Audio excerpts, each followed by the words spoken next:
नमस्कार, मैं हूं संदीप चौधरी। राहुल गांधी के भूकंप वाले बयान के बाद उम्मीद की जा रही थी कि आज गुजरात के डीसा से मोदी भी पलटवार करेंगे और हुआ भी वैसा ही। प्रधानमंत्री मोदी ने कहा कि संसद चलने नहीं दी जा रही है, मुझे लोकसभा में बोलने नहीं दिया जा रहा, इसीलिए मैंने जनसभा में बोलने का फैसला किया। साथ ही नोटबंदी के बाद के हालात पर यह भी कहा कि 50 दिन बाद हालात धीरे धीरे सुधरेंगे।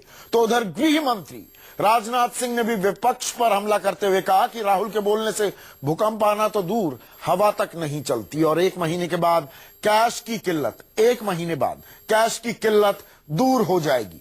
सरकार दावे पर दावे कर रही है, लेकिन हालात सुधरे नहीं हैं। उधर विपक्ष ने भी हमला किया और कहा कि मोदी सवालों के जवाब से भाग रहे हैं। हमारे आज के सवाल: जबरदस्त बावजूद लोकसभा में क्यों नहीं बोल पाए प्रधानमंत्री मोदी? मोदी ने क्यों कहा अगली पीढ़ी को मिलेगा नोटबंदी का फायदा? और क्या अमीर बनाम गरीब की लड़ाई से बीजेपी को फायदा मिलेगा? इस पर चर्चा करने के लिए कुछ खास मेहमान मेरे साथ जुड़ चुके हैं, लेकिन पहले सुनिए आज सत्ता पक्ष ने क्या कहा और विपक्ष ने क्या तीर चलाए।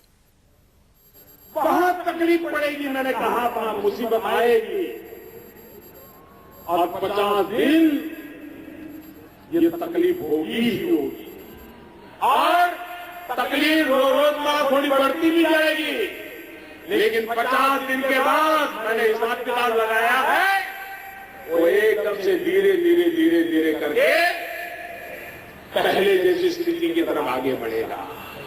50 दिन तक ये कठिनाइयां रहने वाली है। सरकार कहती है, प्रधानमंत्री आकर के कहने को तैयार है, लेकिन उनको मालूम है उनका झूठ टिक नहीं पाता है और इसलिए वो चर्चा से भागते रहे हैं और इसलिए लोकसभा में मुझे नहीं बोलने दिया जाता, मैंने जनसभा में बोलने का रास्ता चुन लिया है। हमारे प्रधानमंत्री ने कहा कि कुछ न कुछ थोड़े समय के लिए लोगों को कठिनाई का सामना करना पड़ सकता है, लेकिन आपको यकीन दिलाते हैं मेरे भाइयों, लगभग महीने भर के अंदर पूरी स्थिति सामान्य हो जाएगी। जहां जाएंगे वहां पर जो पैसा निकालना चाहेंगे आप पैसा निकाल सकते हैं। और चर्चा में मेरे साथ बीजेपी के प्रवक्ता डॉक्टर संबित पात्रा, कांग्रेस की नेता सांसद भी हैं रंजीत रंजन, हमारे साथ आम आदमी पार्टी की आतिशी मारलीना और शरद कोहली अर्थशास्त्री हैं, इकोनॉमिस्ट हैं, मेरे साथ जुड़ चुके हैं। सबसे पहले संवेद देशवासियों को, मुझे, मेरे दर्शकों को ये बता दीजिए, ये दिक्कत कब खत्म होने वाली है? मैं थोड़ा सा कंफ्यूज्ड हूं। प्रधानमंत्री ने आज 50 दिनों का इस्तेमाल किया कि 50 दिन रुकना पड़ेगा। आज से 50 दिन या 8 नवंबर से 50 दिन? सवाल इसलिए क्योंकि गृह मंत्री कह रहे हैं 1 महीना और हमारे वित्त मंत्री कह रहे हैं 1 से 2 तिमाही, यानी कि 3 से 6 महीने लगेंगे सब कुछ नॉर्मल होने में। कितना वक्त लगेगा? बड़ी स्पष्टता के साथ प्रधानमंत्री जी ने पहले भी कहा था कि 8 नवंबर से 50 दिन और आज भी उन्होंने कहा 50 दिन। तो इसमें कोई संशय नहीं है कि 50 दिनों के बाद धीरे धीरे ये समस्याएं समाप्त हो जाएंगी। तो वित्त मंत्री कहते हैं 1 से 2 तिमाही की बात की जाती, वित्त मंत्री कह रहे हैं 1 से 2 तिमाही। मैं उसी का उत्तर दे रहा था, आप अगर ध्यान देते तो मैं तिमाही पर ही आया था, मैं क्वार्टर्स के विषय में ही बोल रहा था। स्वाभाविक रूप से जो प्रधानमंत्री दिक्कतों के बारे में बोल रहे हैं, वो जो आम आदमी को आम जिंदगी से जिन दिक्कतों से रूबरू होना पड़ता है, उनके विषय में कह रहे हैं कि एटीएम का लाइन समाप्त होगा, धीरे धीरे आप जो तकल्लुफ उठा रहे हैं बैंक के सामने वो समाप्त होगा, जो साधारण समस्याएं हैं। जहां तक इकोनॉमी ग्रोथ का सवाल है, स्वाभाविक रूप से वित्त मंत्री जी ने ग्रोथ के विषय में कहा कि जो इम्पैक्ट इकोनॉमी पे होगा वो 1 तिमाही पर होगा, 1 क्वार्टर पे इम्पैक्ट इकोनॉमी पे रहेगा और वो नेगेटिव भी हो सकता है। उसके बाद जो गेन होगा, इसी को तो कहते हैं short term pain long term gain. तो यही कहा गया, इसमें किसी प्रकार तो मुझे ये समझाइए, आरबीआई के जो आंकड़े हैं संबित, आरबीआई कहता है कि पिछले 1 महीने में 4 लाख, 1 महीना क्या, सितंबर से नोट छपाई का काम शुरू हो गया था, अब तक 4 लाख करोड़ के नए नोट छपे हैं। कुल मिलाकर लगभग 12 लाख करोड़ से ज्यादा के पुराने 500 और 1000 के नोट हमारी बैंकिंग व्यवस्था में आ गए हैं। तो 4 लाख करोड़ के नोट अब तक छप पाए, सितंबर से लेकर ये दिसंबर आ गया, तो अगले 20 दिन में ये 8 लाख करोड़ कहां से छप जाएंगे? वो आ जाएगा सिस्टम में? देखिए, बिल्कुल सिस्टम में आएगा। सरकार को बहुत सारे तरीके होते हैं जो कि सरकार डिक्लेयर भी नहीं करती है। और दूसरी बात ये जो कहा जा रहा है कि सारा पैसा सिस्टम में काला धन का आ गया इसलिए किसी प्रकार का बेनिफिट नहीं हुआ, उसमें दो चीजें मैं यहां बताना चाहूंगा।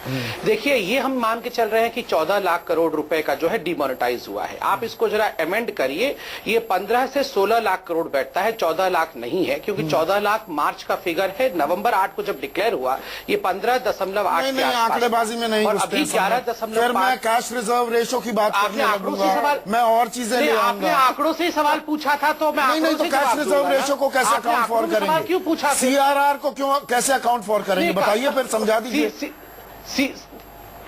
सीआरआर तो इंपाउंड हो गया जब आपने नोटबंदी कर दी, सीआरआर उसी समय इंपाउंड हो गया। और जो लोग सीआरआर को लेके कैलकुलेशन कर रहे हैं वही तो गलती कर रहे हैं कि आप सीआरआर को भी इंक्लूड कर रहे हैं। वो करेंसी इन हैंड नहीं है, तो लोग उसमें सीआरआर को भी इंक्लूड कर दे रहे हैं, ये कहते हुए कि देखिए ये भी करेंसी इन हैंड था। That is not currency in hand. तो चलिए, यहां बैठे हुए इससे पहले की डिबेट को ओपन करूं, संबित ये बताइए, तो प्रधानमंत्री आज कह रहे हैं डीसा में कि मुझे लोकसभा में नहीं बोलने दिया जा रहा।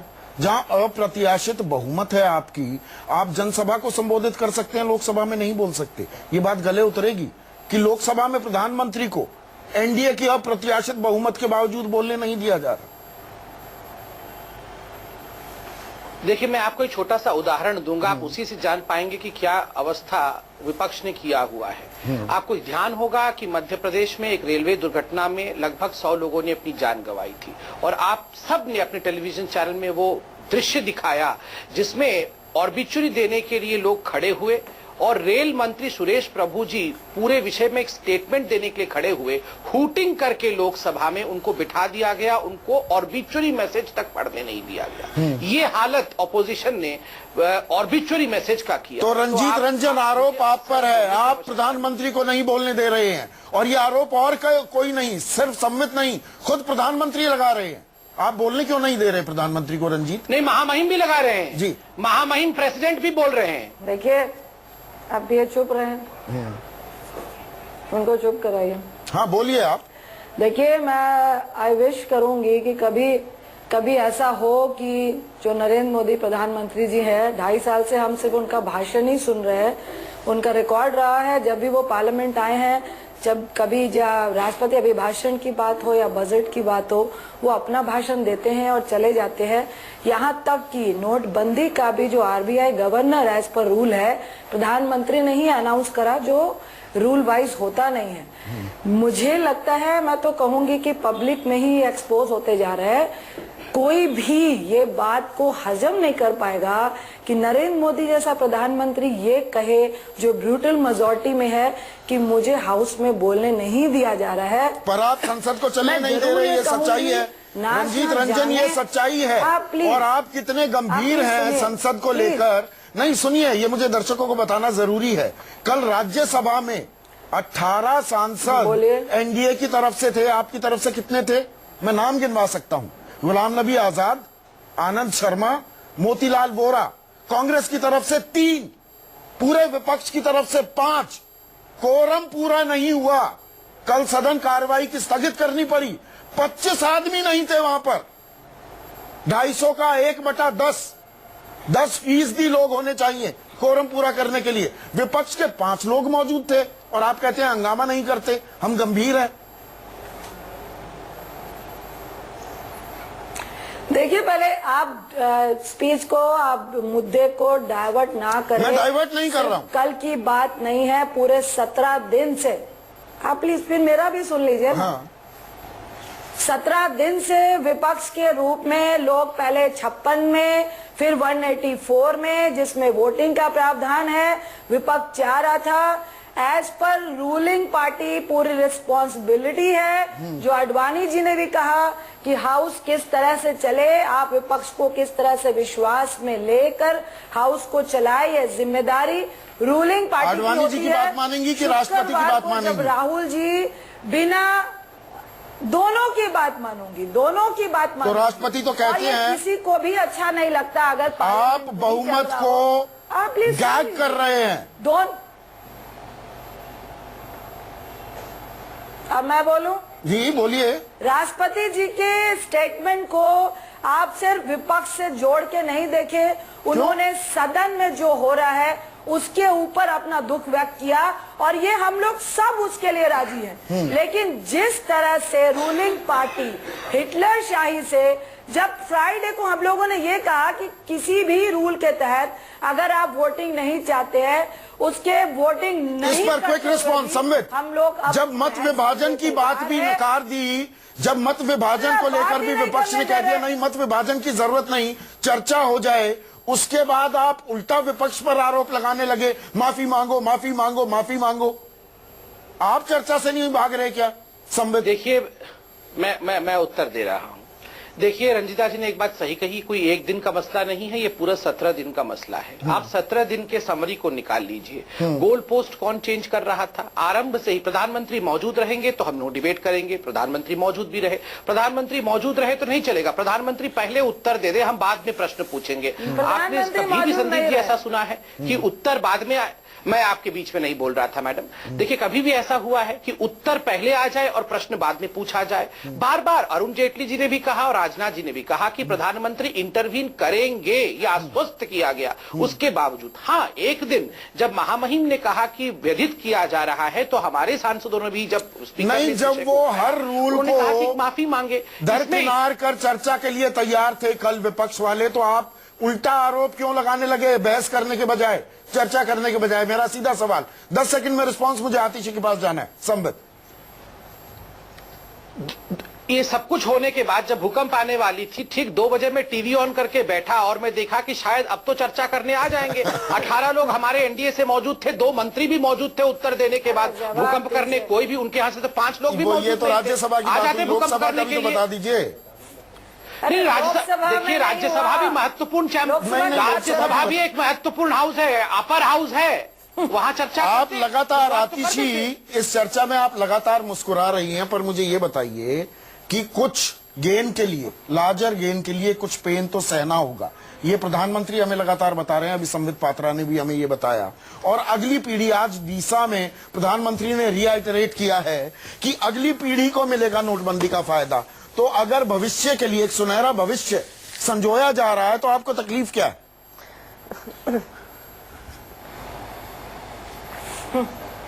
देखिए, सबसे पहले तो संदीप जी, मैं अपने मित्र संबित पात्रा जी की दाद दूंगी। बहुत बहादुरी है उनकी कि ऐसे मुद्दे पर वो अभी भी आकर प्रधानमंत्री की बात को डिफेंड करने की कोशिश कर रहे हैं। जब पहले 3 दिन से 50 दिन, आज 50 दिन से अगली पीढ़ी पर पहुंच गए हैं प्रधानमंत्री, तो साफ स्पष्ट हो गया है कि आज बीजेपी के पास भी कुछ कहने के लिए नहीं है। क्योंकि जो सड़कों में सारे लोग लाइन पे खड़े हैं एटीएम के लिए, उन्हें पता है कि उनके साथ धोखा हुआ है। बिल्कुल सही बात है, जनता भी तैयार थी सरकार का साथ देने के लिए, लेकिन आज जनता भी देख रही है कि समय बीतता गया है, जनता को आराम नहीं हुआ है। नेताओं की गाड़ियों से नोट बरामद हो रहे हैं। बीजेपी गुजरात निकाय चुनाव जीत रही है, महाराष्ट्र के निकाय चुनाव जीत रही है, बाईपोल्स जीत रही है मध्य प्रदेश में। ये तो बिल्कुल स्पष्ट है संदीप जी। हाँ। संदीप जी बाहर जाइए अपनी स्टूडियो से, संबित जी भी अगर बाहर जाएंगे स्टूडियो से, किसी भी आम इंसान से बात करिए, त्राही त्राही मची हुई है। आज ही सुबह एक एटीएम गार्ड को किसी ने जान से मार दिया क्योंकि लोगों के पास पैसे नहीं है और उन्हें पैसे की जरूरत है। तो ये तो है short term pain. Long term gain की अब तथाकथित बात करते हैं। हर इकोनॉमिस्ट देश का और दुनिया का ये कह रहा है कि इससे बड़ा झटका भारत की अर्थव्यवस्था को कभी नहीं लगा। पिछले 20 साल से भारत की अर्थव्यवस्था एक ग्रोथ पर थी। आज के दिन देश की हर फैक्ट्री 1/3 पर पहुंच गई। तो आप कह रहे हैं काले धन पर अंकुश नहीं लगेगा? आ गई है, ट्रांसपोर्ट का धंधा बंद हो गया है। नक्सलवाद को, आतंकवाद को जो पैसा मिल रहा था उस पर नकेल नहीं लगेगी। काले धन पर आ जाते हैं। करेंसी पर नकेल नहीं कसेगी। तीसरी बात, बिल्कुल सुन लीजिए, काले धन की तो फाइनल बात काले धन पे आ जाइए। पहले दिन से प्रधानमंत्री ने काले धन की बात की, लेकिन अब आज के दिन में जब दिख चुका है कि जितना उन्होंने 14 लाख करोड़ कहा था कि सर्कुलेशन में है, जब वो सारा वापस आ गया है, तो ये प्रधानमंत्री ने अपने दोस्तों की काले धन को सफेद करने का तरीका बना दिया। कहाँ गया ये तथाकथित काला धन? मैं इसका उत्तर देना चाहूंगा। नहीं, मैं थोड़ा आता हूँ। शरद कोहली हमारे साथ हैं। बात करते हैं शरद, अब मुझे एक चीज और एक ऐसे देश में कैशलेस इकोनॉमी, एक ऐसे देश में कैशलेस इकोनॉमी, एक ऐसे देश में कैशलेस कोहली की इकोनॉमी की बात करते हैं जहां पे बहुत ही कम संख्या में लोगों नहीं, हम सही मायने में कैशलेस हो गए हैं। जहां पे 20 एटीएम में कैश नहीं है, बैंकों में कैश नहीं है, मेरी जेब में भी कैश नहीं में रह रहे हैं। है। हम सही में कैशलेस हो गए हैं। और कोई लोग अब अगर इसे भी देशभक्ति से जोड़ेंगे तो मुझे देशद्रोही कहिए, मुझे कोई फर्क नहीं पड़ता। अपनी गाढ़ी मेहनत की कमाई के लिए मैं 3 घंटे लाइन में क्यों खड़ा हूं, ये मेरा अपना निजी सवाल है, इसका जवाब मैं लूंगा संबित आपसे। लेकिन एक और बात जो हो रही है, अब काले धन की बात कम हो रही है शरद, और ये मेरे दर्शकों को समझाइए। अब ये कहा जा रहा है क्योंकि सारा पैसा तो आ गया, अब वो काला धन भी बैंकों में आ गया, कि कितना काला है जो बैंकों में आया और कितना सफेद है, इसके लिए अब इनकम टैक्स विभाग को सक्रिय किया जाएगा। मैं कुछ आंकड़े बता दूं यहां पर। हमारे देश में कुल मिलाकर 76,000 इनकम टैक्स ऑफिशियल्स की रिक्वायरमेंट है, मतलब इसकी सैंक्शन मिल चुकी है, लेकिन है 55,000। 21,000 अफसर तो हैं ही नहीं जिनकी सैंक्शन मिल चुकी है। हमारे देश में इस स्टाफ के तहत 6 से 7 लाख केसेस का असेसमेंट हो सकता है, जो दरअसल इनकम टैक्स देने वाले 6 से 7 करोड़ जो लोग हैं उसका 1% है। पैन कार्ड धारकों का 0.2% है। अब हर कार्ड में हर जनधन 28 करोड़ जनधन खाते हैं, 63 करोड़ बचत खाते हैं। इनकी कैसे करेंगे आप 55,000 ऑफिशियल से इनकी तहकीकात कैसे करेंगे, मुझे ये समझाइए। देखिए, पहली बात तो संदीप, आपने जो आतिशी ने मुद्दा उठाया था, आपने कुछ हद तक उसका उत्तर इनडायरेक्टली दे दिया। वो ये कि जो पैसा बैंकों में अभी तक आया है, जो 12 लाख करोड़ आया है, ये पता नहीं क्यों गलतफहमी सबको हो रही है कि ये सारा बैंक में जमा कराने से पैसा वाइट हो जाता है। बैंक में जमा कराने से पैसा वाइट नहीं होता, ये नहीं काला होता है, पर उसको पता कैसे करेंगे? अब पता उसका, अब आपने कही इनकम टैक्स के अफसरान की बात, कि वो अफसरान जो है वो कम है, इसमें कोई दो राय नहीं है कि इनकम टैक्स की जो अभी की स्ट्रेंथ है, जो उनकी कैपेसिटी है, वो इतने बड़े स्केल पर तहकीकात करने की नहीं है। तो इसके लिए मेरी सरकार को यह सलाह है, और मैं ये समझता हूं कि सरकार इस पे अवश्य विचार कर रही होगी कि इसमें इंफॉर्मेशन टेक्नोलॉजी का प्रयोग किया जाएगा।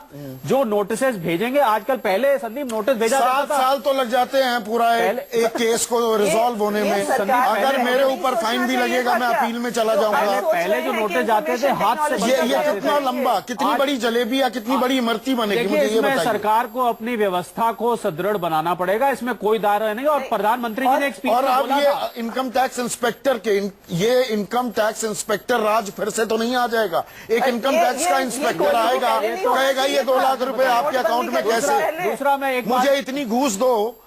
देखिए बैंकिंग में ये पैसा कैसे आ गया, मिली भगत थी ना बैंक अधिकारियों की, तो इनकम टैक्स विभाग सक्रिय क्यों नहीं हो जाएगा, मुझे ये बताइए। इनकम टैक्स विभाग को संबित मेरी इस बात से सहमत हो गए कि इनकम टैक्स विभाग को सशक्त करना पड़ेगा। नहीं, पारदर्शिता कौन गारंटी करेगा उसमें जो भ्रष्टाचार, मुझे परेशान नहीं किया जाएगा। संबित मुझे पता लगा है कि कुछ इनकम टैक्स अफसरान के मुंह में जो है इस टाइम पानी आ रहा है, तो उनको अपने आप को, अपने प्रलोभन को रोक के देश के लिए, जो मोदी जी ने मुहिम चलाई है उसके लिए देश के लिए काम करना पड़ेगा। दूसरा मैं एक बात और अभी जो पहले जो आपने कही, देखिए जो जहां तक पूरा पैसा मार्केट में वापस आने का है, तो रिजर्व बैंक का एक डॉक्यूमेंट है, payment and settlement system vision 2018, उसके अंतर्गत उतना कैश, अब संबित आप बताइए मैं ठीक कह रहा हूं कि नहीं, उतना कैश अब कभी भी मार्केट में नहीं आएगा। जो नोटों की गड्डियां उछलती हुई जेबों में, ब्रीफकेसों में दिखती थी, अब उतना तो कभी भी नहीं दिखाई देगा। नहीं तो इस कैशलेस इकोनॉमी की मुहिम का कोई मतलब ही नहीं है। आप संबित 20 सेकंड लास्ट कमेंट आपका, मेरे सवाल का जवाब देंगे। क्या मैं राष्ट्रभक्त नहीं रहता अगर मैं लाइन में खड़ा होने से इनकार करता हूं? अपनी मेहनत के पैसे निकालने के लिए मैं लाइन में क्यों खड़ा हूं? नहीं, बिल्कुल नहीं संदीप जी, आपके प्रश्न वाजिब हैं और हमारा काम सरकार में होने के कारण कोई एरोगेंस से नहीं, तथ्यों के साथ जवाब देना हमारा काम है। नंबर 1, जो लोग ये कह रहे हैं कि देखिए बीजेपी के नेता पकड़े गए, अभी कुछ प्रश्न उठा, तो मैं इतना ही कहना चाहता हूं, आप ही कह रहे थे कि प्रधानमंत्री जी ने पहले उनको बता दिया, अब आप कह रहे हैं कि बीजेपी के कुछ नेता पकड़े गए, तो दोनों कॉन्ट्राडिक्टरी है। दूसरी बात देखिए, इनकम टैक्स डिपार्टमेंट के सारे लोग चोर है और वो नहीं, ये मैं नहीं कह रहा हूं। पर आप बताइए, देखिए अरविंद केजरीवाल और उनकी धर्मपत्नी, कहां से लेके जा रहे हैं? अरविंद केजरीवाल और उनकी धर्मपत्नी दोनों ही इनकम टैक्स डिपार्टमेंट में थी, वो क्या ऐसे ही बहुत थे? बहुत शुक्रिया। नहीं, आप बताइए। बहुत शुक्रिया। संबित फिर से कोई ना कोई राजनीतिक दांव चल देते हैं। संबित बहुत बहुत शुक्रिया आपका। शरद कोहली, आतिशी मारलीना और रंजीत रंजन, आप सभी का बहुत बहुत शुक्रिया। आज सबसे बड़ा सवाल में बस इतना ही। नमस्कार।